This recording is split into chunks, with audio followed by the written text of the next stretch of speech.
নমস্কার, আমি Supriya. Welcome to my first mini blog. তো আমি সকালবেলা উঠে জলখাবার বানিয়ে সবাইকে খেতে দিয়ে দিয়েছি। এবার ঘরগুলোকে ভালো করে ঝাঁট দিয়ে পরিষ্কার করে নিচ্ছি আর কাঁচা জামা কাপড়গুলো রেখে দিলাম। এই যে মামুনির শরীরটা খারাপ, তাই মামুনির সাথে দেখা করতে এসেছি, কিন্তু এখনও আমার খাওয়া হয়নি, ওই জন্য আমি এবার খেয়ে নেবো।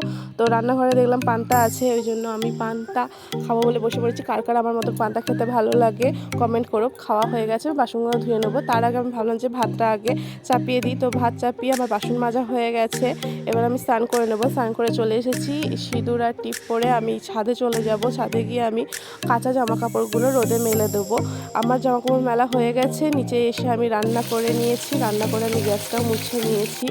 আর আগের দিনে রান্না বরের একটা আইসক্রিম ফ্রিজে ছিল, সেটাই বসে বসে এখন খাচ্ছি। খাওয়া হয়ে গেলে আমি মামাইয়ের সাথে দেখা করতে চাই। মামাই হলো আমার দিন করা ননদের মেয়ে, তো তাকে নিয়ে বাড়ি আসি এবং তাকে দুটো ভাতও খাইয়ে দিই।